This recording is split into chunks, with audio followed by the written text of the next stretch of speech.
नमस्कार दोस्तों, मैं राजेंद्र नागर निरंतर आज एक बार फिर आपके साथ हूं और आज मैं बात आपसे कर रहा हूं एक पारिवारिक मुद्दे पर, लेकिन बहुत ही सेंसिटिव मुद्दा है। आजकल देखने में यह आ रहा है कि जो 45 साल से ऊपर के दंपत्ति हैं, उससे ऊपर उनकी एज चाहे कुछ भी हो, इवन 65-70 तक भी हो, उनमें भी तलाक हो रहे हैं, उनमें भी डिवोर्स हो रहा है। आप कहेंगे कि ऐसा तो बहुत कम सुनने में आता है। जी हाँ दोस्तों, बिल्कुल सही बात है कि ऐसा कम सुनने में आता है, क्योंकि ये चीज बहुत ही छुपी हुई है और इसी को जो है कहा जाता है साइलेंट डिवोर्स।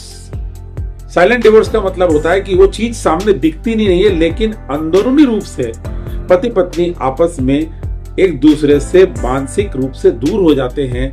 लेकिन अब चूंकि कुछ सामाजिक परिस्थितियां ऐसी होती हैं, कुछ इस तरह की होती है कि वो चूंकि एक दूसरे से अलग तो नहीं हो सकते, लेकिन साथ भी नहीं रहना चाहते। तो उस स्थिति में क्या होता है कि दोनों एक छत में, एक परिवार में, एक घर में, एक छत के नीचे रहते हुए भी अलग अलग रहते हैं। अब किसी को यदि ये पता करना है कि भाई वो क्या ये साइलेंट डिवोर्स की स्थिति आई है, तो उसके सीधे सीधे 2-3 लक्षण होते हैं। ये क्यों होते हैं फिर मैं बाद में इस पे बात करता हूं, लेकिन पहला सीधा लक्षण ये होता है कि जब पति पत्नी में आपस में कम्युनिकेशन खत्म होने लग जाए, एक दूसरे से बात करना पसंद नहीं करते हैं। दूसरी चीज, साथ में बैठकर चाय पीना बंद हो जाए, कभी उनकी इच्छा ही ना हो। मानसिक रूप से जब उन्हें ऐसा लगने लगता है कि अब चूंकि हम अलग नहीं हो रह सकते, इसलिए अब हमें चूंकि मजबूरी हम लोग साथ रहना पड़ेगा, तो वो लोग रहते हैं। तो इस तरह के लक्षण जब आपको यदि कभी कहीं दिखने लगे, तो आप समझ जाइए कि साइलेंट डिवोर्स की स्थिति आपके बीच में आ रही है। पति जब अनावश्यक रूप से घर से बाहर रहना शुरुआत कर दे, पत्नी जब अनावश्यक रूप से घर से बाहर अपने सहेलियों में उसमें ज्यादा बिजी रहे, घूमने फिरने में ज्यादा व्यस्त होने लग जाए, तो आप समझ जाइए कि कहीं न कहीं ये साइलेंट डिवोर्स आपके बीच में आ रहा है। इसके बीच कहीं न कहीं आपके संबंधों के बीच में बोए जा रहे हैं। और अब मैं बात करता हूं कि ऐसा होता क्यों। इसके भी 3-4 कारण होते हैं। एक तो ये होता है कि जब 45 साल से ज्यादा उम्र होती है, तो पहले तो कभी दोनों का ध्यान आपस में बातों पे जाता नहीं है, लेकिन अनावश्यक रूप से कुछ थर्ड पार्टी जैसे कुछ रिश्तेदार हस्तक्षेप करना शुरू कर देते हैं, आपके कान भरना शुरू कर देते हैं, तो आपको ऐसा लगने और फिर उनको लेकर के आपके बीच में जब तनाव की स्थिति पैदा होने लग जाती है।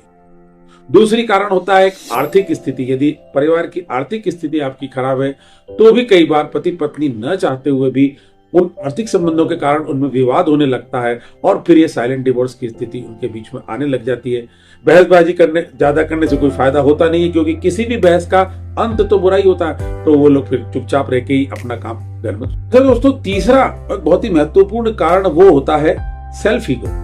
उनके बीच में एक ईगो की भावना पनपने लग जाती है, क्योंकि वो युवावस्था में तो पता नहीं पड़ता, लेकिन आदमी जैसे जब रिटायर होकर जब घर में आता है, तो उसको ऐसा लगने लगता है कि अब मैं क्यों घर के काम करूं, भाई मैंने तो बाहर अफसरी की है, मैंने तो ये सब किया।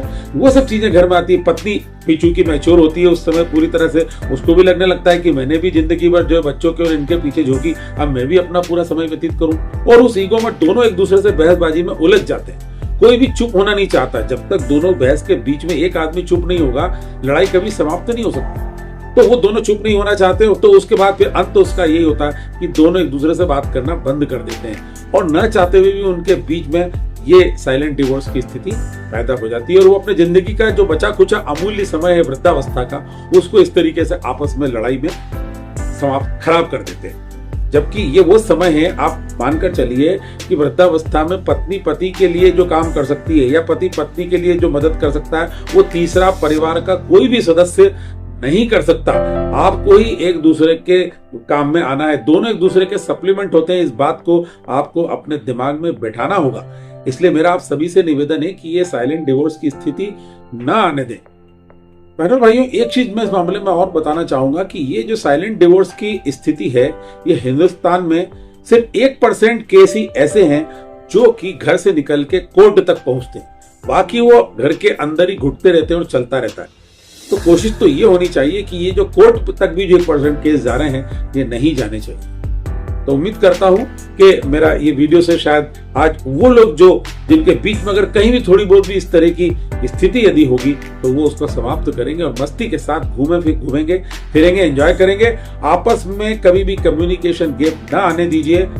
1-2 घंटे कभी इस मामले में ठीक है, कभी आपसे कोई विवाद हो सकता है, आपको बुरा लग सकता है, लेकिन उसके तुरंत बाद आप नॉर्मल होइए और साथ में बैठकर चाय पीजिए, कहीं बाहर घूमने जाइए, बाहर कहीं पिक्चर देखने उन्हें ले जाइए और आराम से जिंदगी का आनंद लीजिए। पुनः आपसे मुलाकात करूंगा अगले शनिवार सुबह 10 बजे। तब तक के लिए नमस्कार।